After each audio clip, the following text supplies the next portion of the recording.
And now, to provide an update on the facility, I would like to invite Duncan Stewart, Executive Director and CEO of the Albany Convention Center Authority, Bob Belber, SMG Regional Manager, and Angelo Mazzone of Mazzone Hospitality to the front for our next presentation.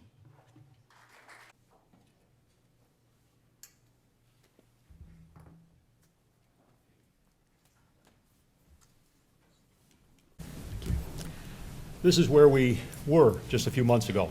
The implosion was completed with great fanfare on a Saturday. No other buildings fell down, only the one we wanted to fall down, so that's good. Could I have the next slide, please? The land has been transferred, and the area that's shown in blue in the Capitol Center is where we're building. We're finally under construction. In the center of the screen is the Capitol Center. This is the land that we've acquired.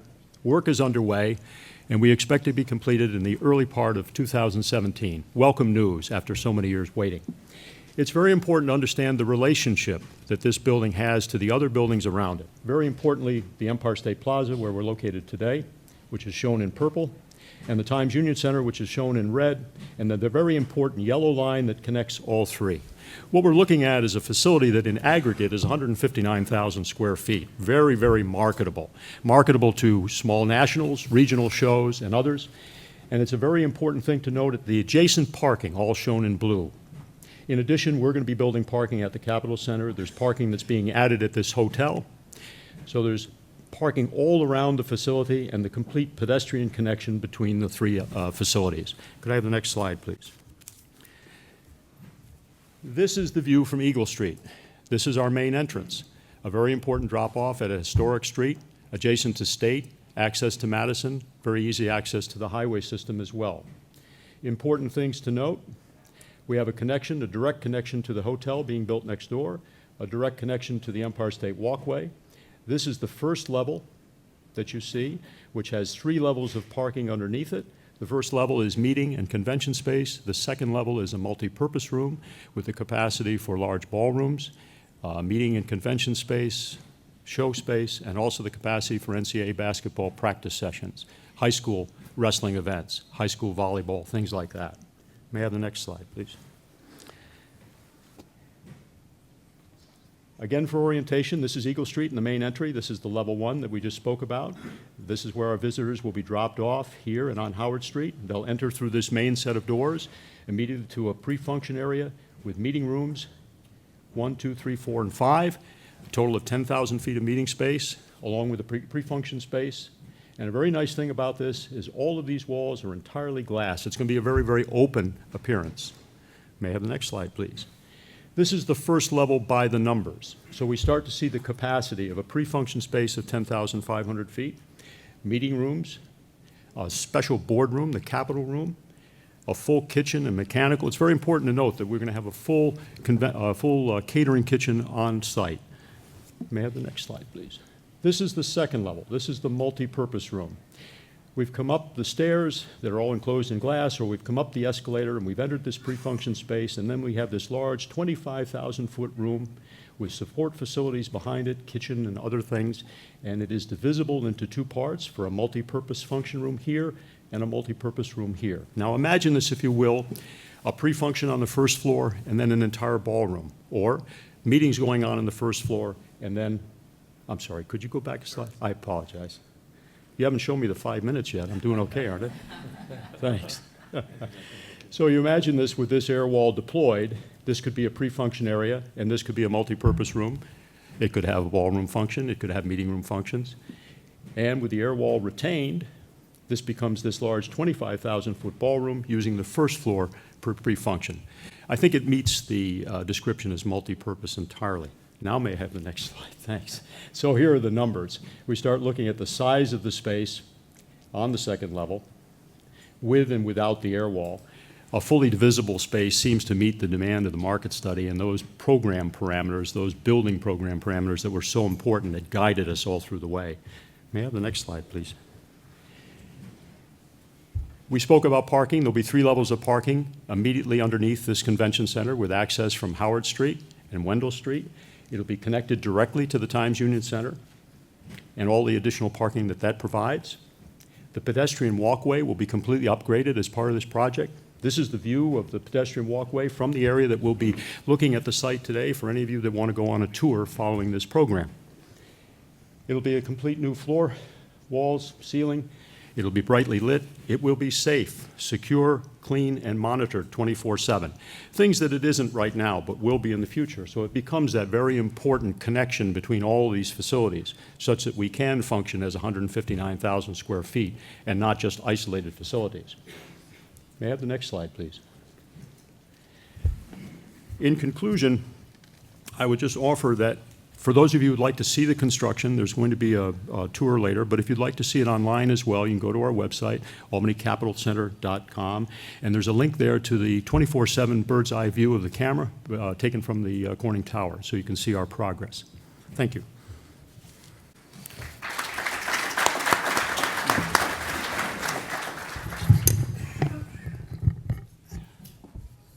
Thank you, Duncan. So my name is Bob Belber. Many of you know me from the 22 years that I've been at the Times Union Center. And I can't be happier than I am today talking about a facility that we've been discussing for the possibility of building for the last 18 years or so. I think Michelle Bernard is in the room, and she probably would say it's much longer than that. But we are very happy, and SMG is very proud to be involved with this. SMG is the largest facility management company in the world. We have 74 meeting and exhibition venues, 15 plus million square feet that we manage, 9 of the TSE top 40 venues in North America, 17 of the TSE top 100 shows as well. And as you can see from the footprint in the map, we are a vibrant factor throughout the United States. Next slide, please. Just as a competitor comparison, our nearest competitor being Global Spectrum versus SMG, we control 76% of the convention centers that are privately managed throughout the United States comparatively to our other competitors. SMG has, on a square footage basis, the largest by far of square footage throughout the United States as far as convention center space goes. So to date, we've been very busy. We've been working with Duncan. We've got a gentleman out of our Philadelphia office by the name of Michael Godoy, who is probably the best, if not one of the best, in providing consultation for design and development of convention centers. He currently is also working on the Minnesota Vikings Stadium in Minneapolis. But he's been a great partner with Duncan and the design team with HNTB and CHA. And along with that, he also will be helping with the FF&E and various other aspects that are going to be needed to make sure that the facility is not only designed properly, but has everything to work with. The Director of Sales, Shannon Lasidziewicz, and that's not an easy one to pronounce. Shannon, can you stand up for a minute, Shannon? Shannon is our Director of Sales. She came in from Providence, over 10 years of experience at the Rhode Island Convention Center. And I will tell you that she has hit the ground running and done a great job identifying some things within this complex or the Capitol Center that many of us haven't caught, and being from the operations side and sliding over to the sales side, she's really done a terrific job. The sales strategies are basically many faceted, but the Capitol Complex partners, which we'll get into a little bit later, and the Capitol Center, the top priority is really to get out to the industry events and to meet with the meeting planners and to get as many conventions and large meetings, trade shows, and virtually every event that we can get into, not only the Capitol Center, but to the Capitol partners. The Capitol partners, and this complex plan is something that the governor and the county exec and the mayor all came together and have the same vision. And that vision is, let's take our beautiful facilities that we have in the Albany area, and let's take this Capitol Center and market them together. So the convention space is 159,000 square feet collectively between the Capitol Center, Convention Center, Empire State Plaza, and the Times Union Center. So we'll be talking about this a little bit later as far as how we're marketing that to the various different trade shows and meeting planners. but I think it's going to be very fascinating to see how we're going to do this. And before I go on, and I know you're going to give me the hook in a minute, so, but how cool is that walkway in that picture? For those of us that have lived in this market for a long time, it's going to be so nice to have that change take place compared to what's there now. Next slide. So we talked about the FF&E procurement and the design. We'll also be working with Duncan on the RFPs for a lot of the FF&E and various components that are going to be needed. Pre-construction design we talked about. One of the biggest things that we had to do is make a selection on our food service. And while SMG has one of the best food service divisions in what we call Savor, we looked at the current scenario that takes place, that's in the market currently, and I took a look at our relationships, and various people in this room have also great relationships with Angelo Mazzone. And aside from getting married at one of his places, like I'm sure many of you probably have as well, he is just a great guy that's built an empire, and probably one of the best catering companies, if not the best catering companies, not just in the Albany market, but throughout the United States. And I couldn't be more proud of Angelo, and I'd like to give him an opportunity to speak on his view and excitement about this project. Good morning, everybody.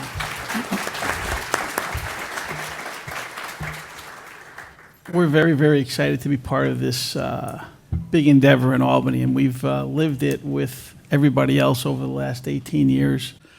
And pretty much shocked that we got the opportunity to be part of it. You know, we know that Bob has a great company and it's food service company, and we were very, very happy that they selected us.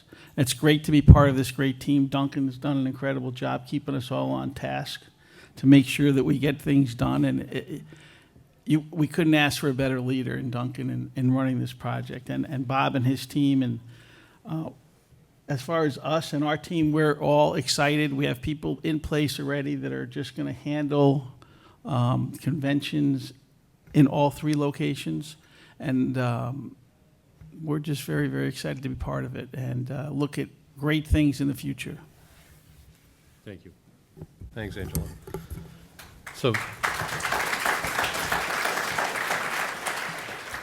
So just to finish up here with a couple of things that I think are of major note. Angelo and his team, he won't take credit for this, but it takes an awful lot to really put together a list of kitchen equipment and a list of what's needed, from walk-in coolers to all the rest of the small wares and everything that you can't even imagine, to make sure that that quality food that's coming out and the service that's going to be provided, which will be nothing short of a Disney first-class environment, is being handled properly. So Angelo and his team, and he personally, helped us a great deal in putting together what's needed so that Duncan and SMG will be able to go out and use an RFP process to get the right equipment and make sure that we're doing it the right way. And without Angelo and his team, we wouldn't have had the success that I'm sure that we'll have. And this part, I think, and I'm sure Mayor Sheehan is going to probably agree with me on this, this is one of the most important factors of this project. The people that are going to work in this venue have to be customer service oriented, but we'd like them to be local. We'd like to hire local. And we want to make sure that every opportunity is given to minority and women in the workforce.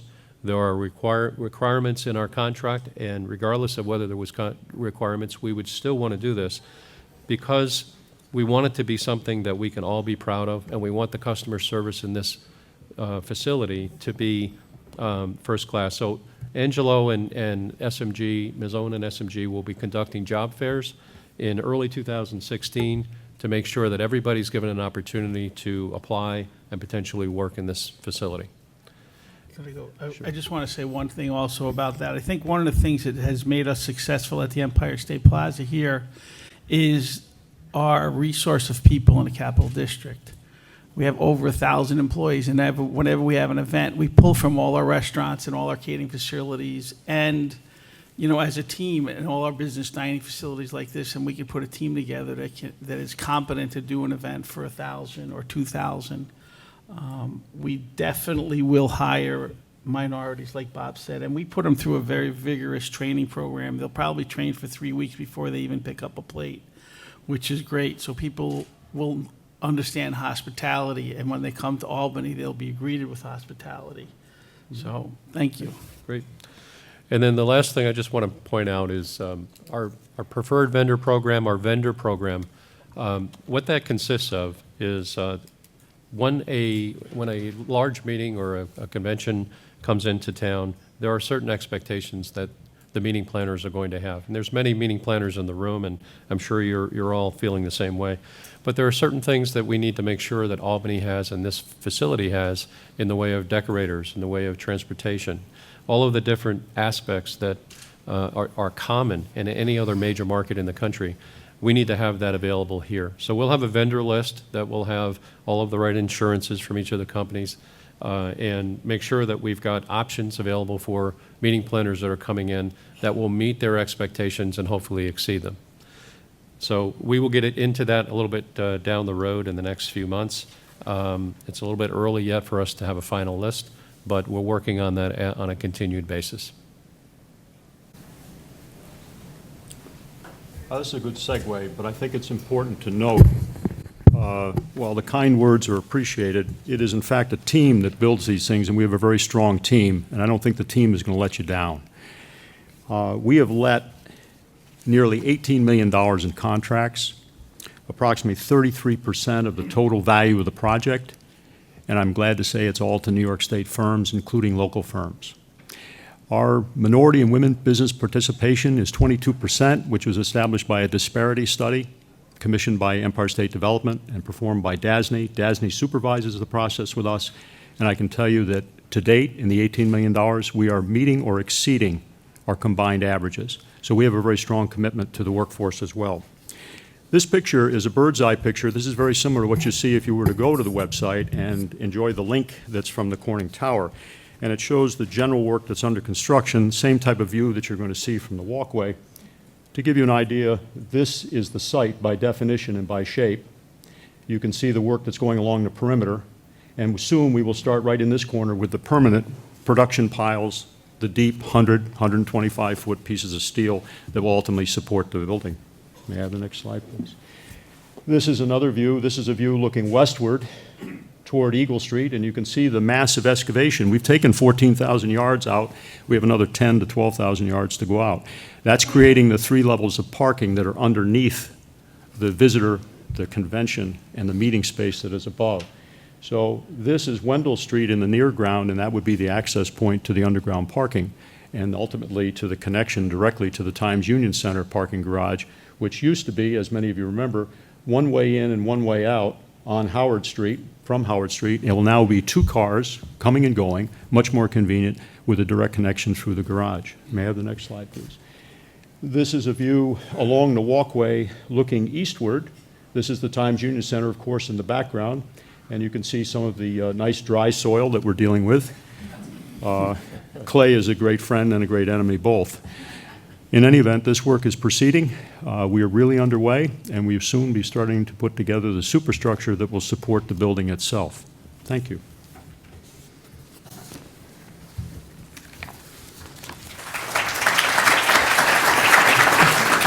Thank you very much. Now we have a few moments for questions.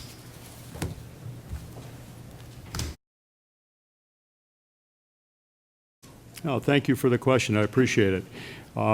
There are several things about architecture and energy that go together. There are very few more horizontal uses than a convention center. It's a big box. It's very difficult to be energy efficient.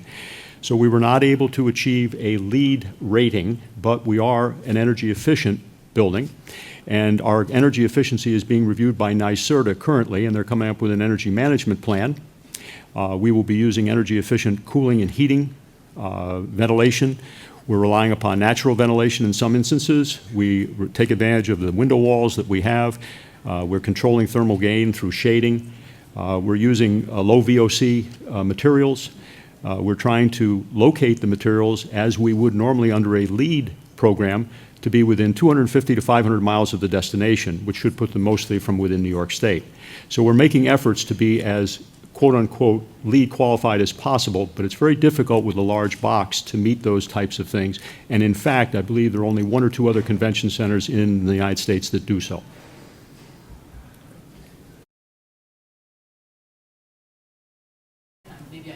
In the very early part of 2017, we've said the end of January. Obviously, those are best guesses at this point, but that's our shooting. We're shooting for the end of January of 2017.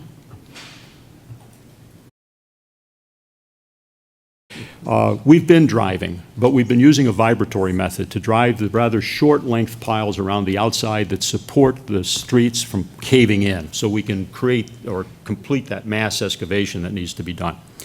What the mayor's referring to are the production piles, those that actually support the buildings, those that will be 100 and some odd feet in length. We think that they're going to go in with a vibratory method for the first 100 feet or so, and the last 5 to 10, maybe 15 feet are going to be what makes the noise, because they're going to be putting it into the rock. It's a 90-day period. It will begin in about a week and a half. It will be noisy. However, the migratory noise from the site is not going to be that great. Due to the area, most of the noise will go up, it appears. It is going to be somewhat disruptive. The vibrations, which may be more disruptive or less understood, are being monitored 24/7 by an independent third-party engineering company. We have seismometers, inclinometers, piezometers, which means we take care of vibration, movement, and water, all in place, and that's a supervised system, and we will stop if anything exceeds the limits. We've interviewed and we've met with all of the building owners within 200 feet. We've surveyed their buildings. We understand the condition they're in. We're moving ahead very cautiously. It will be somewhat disruptive.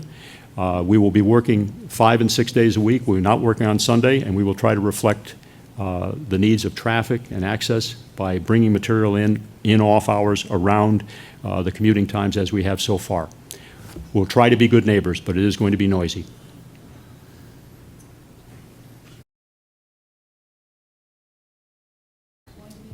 No, let me be clear. The things that you would normally expect to be included would be included. How we procure them inside is what you wouldn't see. That would be the side of the contract you wouldn't necessarily see. It's we have to be competitive. So those things you normally expect to have provided. But we have an important relationship. We have an important responsibility to promote economic benefit. How we go about doing that will not make us more expensive. It will not make us not competitive. We have to be competitive. Yeah, and I think just to add to that, you know, the facility will have a certain number of tables and chairs and so forth that we'll have on site. More so, it's the decorating, it's the AV, and, you know, we aren't going to go out and buy all kinds of camera equipment and AV equipment. That'll be coming in by the contractor that will be coming in on each of the events. More than likely, we'll have a number, 2 or 3 AV companies that we will have on a list. More so, it's the decorating, it's the AV, and, you know, we aren't going to go out and buy all kinds of camera equipment and AV equipment. That'll be coming in by the contractor that will be coming in on each of the events. More than likely, we'll have a number, 2 or 3 AV companies that we will have on a list that will be made available to the meeting planners. And a lot of times, the meeting planners, you may have your own that you would prefer. So we certainly want to have that ability to service your decision on that.